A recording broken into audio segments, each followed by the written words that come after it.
जरा इमेजिन कीजिए कि सुबह के 11 बजे हैं, 10 बजे आपने अपना ब्रेकफास्ट कंप्लीट किया है और एक ही घंटे में आपको एक बार फिर भूख लगाई, और वो भी इतनी कि आपका दिमाग काम को छोड़कर स्नैकिंग में ही लगा हुआ है।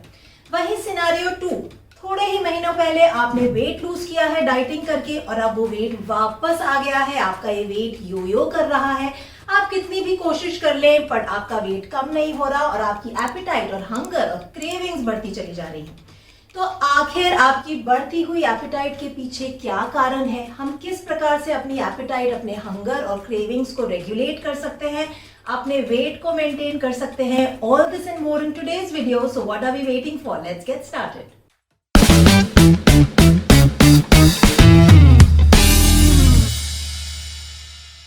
आजकल सोशल मीडिया पे कुछ लोग इस एक्सेसिव हंगर एंड क्रेविंग्स को बीमारी या फूड एडिक्शन का नाम देते हुए लोगों को गुमराह कर रहे हैं। वेल इन्फॉर्म्ड हेल्थ चैनल पे मैं मिसकंसेप्शंस नहीं, मैं आपके लिए लेकर आती हूँ the science of health in simple terms, ताकि इस नॉलेज का इस्तेमाल करते हुए आप इन्फॉर्म्ड हेल्थ डिसीजंस ले पाएं और अपनी हेल्थ को 10x तक ले जा पाएं। तो क्या वाकई ये बढ़ती हुई एपेटाइट, हंगर एंड क्रेविंग्स बीमारी नहीं है?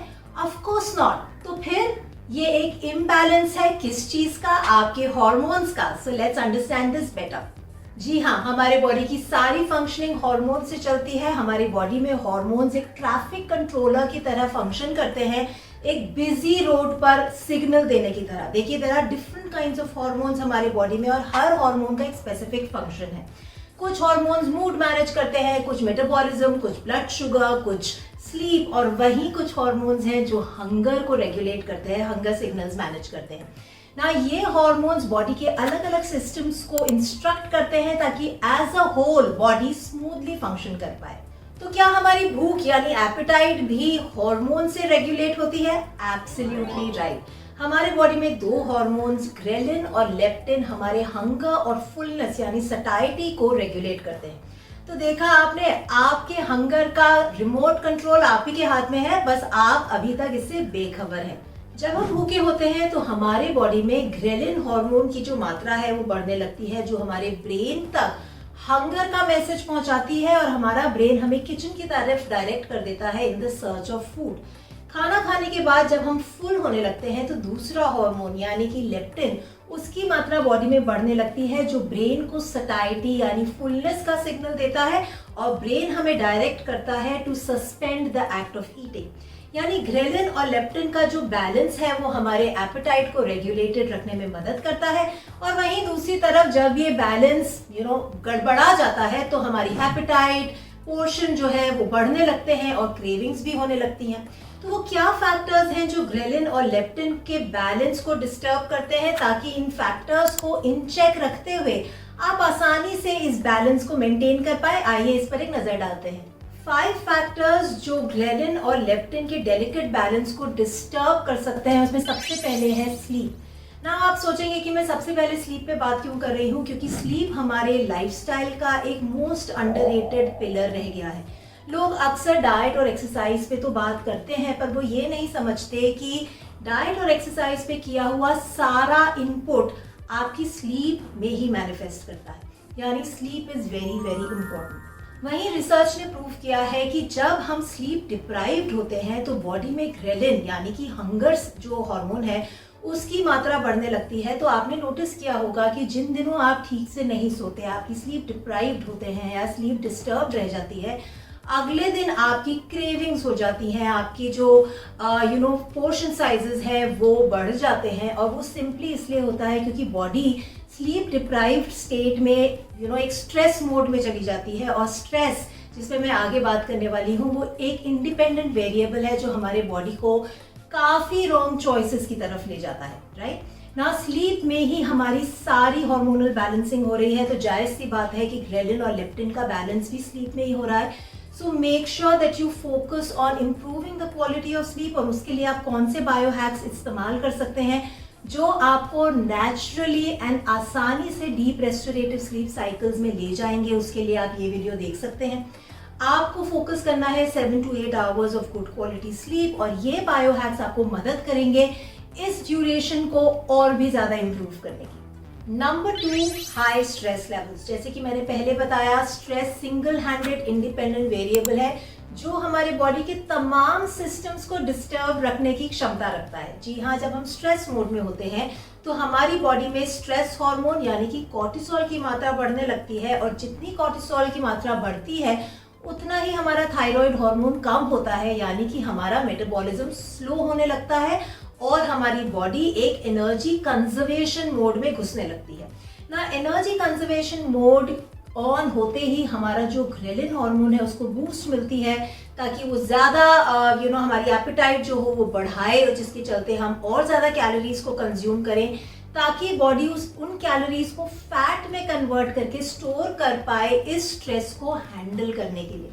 तो देखा आपने कि आपके रेगुलर यानी कि एक क्रॉनिक स्ट्रेस का जो एनवायरनमेंट आपकी की बॉडी में बना हुआ है वो आपके ग्रेलिन हार्मोन के स्विच को कंटिन्यूसली ऑन रखा हुआ है, यानी कि आप फैट बर्निंग से फैट स्टोरेज मोड में खुद को ले जा चुके हैं, जिसकी वजह से आपकी एपेटाइट ह्यूज है। तो आपको मैनेज करना है अपना स्ट्रेस, जिसके चलते ऑटोमेटिकली आपका जो ग्रेलिन हार्मोन है वो ऑटो रीसेट होकर आपके पोर्शंस को रेगुलेट कर देगा, लेप्टिन की मात्रा बढ़ने लगेगी, ग्रेलिन की मात्रा कम होने लगेगी। और ऐसा करने के लिए आपको स्ट्रेस मैनेजमेंट टेक्निक्स जैसे कि आप gratitude journaling, nature walks, meditation, pranayama जैसे सिंपल बायो हैक्स में एंगेज करके अपने स्ट्रेस हार्मोन को रेगुलेट कर सकते हैं। Number 3 is poor gut microbiome. There is a deep connection between gut and appetite regulatory centres in our body. हमारे gut में ट्रिलियंस ऑफ गुड बैक्टीरिया हैं जो हमारे बॉडी के तमाम मेटाबॉलिक फंक्शंस में इम्पॉर्टेंट रोल तो प्ले करते ही हैं, और उनमें से एक अहम रोल है हार्मोनल बैलेंसिंग का। तो जब आपकी गट में डिस्बायोसिस होने लगता है, यानी कि बैड बैक्टीरिया की मात्रा बढ़ने लगती है और गुड बैक्टीरिया की मात्रा कम होने लगती है, तो ऑटोमेटिकली ग्रेलिन और लेप्टिन का जो बैलेंस है वो डिस्टर्ब होता है, और ये बैड बैक्टीरिया हमारी एपेटाइट, हमारे फूड चॉइसेस को नेगेटिवली इन्फ्लुएंस करते हैं और हमें इंक्लाइन कर देते हैं junk food, sugary food, empty calories के प्रति, जो ऑटोमेटिकली हमारे बॉडी में लेप्टिन और ग्रेलिन की जो बैलेंसिंग है उसको डिस्टर्ब करता है, कैलोरीज का इंटेक बढ़ाता है, डिस्बायोसिस को बूस्ट करता है और हमें वेट गेन की तरफ, क्रेविंग्स की तरफ ले जाता है। अगर आप अपनी गट को रीसेट करना चाहते हैं यूजिंग सिंपल बायो हैक्स, तो आप मेरी workshop bio hack your gut का हिस्सा बन सकते हैं। इस वर्कशॉप में हम बात करते हैं उन तमाम सिंपल बायो हैक्स की जिनको इम्प्लीमेंट करते हुए आप ना सिर्फ अपनी गट को बल्कि अपनी हेल्थ को 10x तक ले जा सकते हैं ना। इस वर्कशॉप का लिंक मैंने नीचे कमेंट्स में पिन किया है, वहां जाकर आप इस वर्कशॉप के लिए रजिस्टर कर सकते हैं और मैं आपसे मिलूंगी लाइव इनसाइड द वर्कशॉप।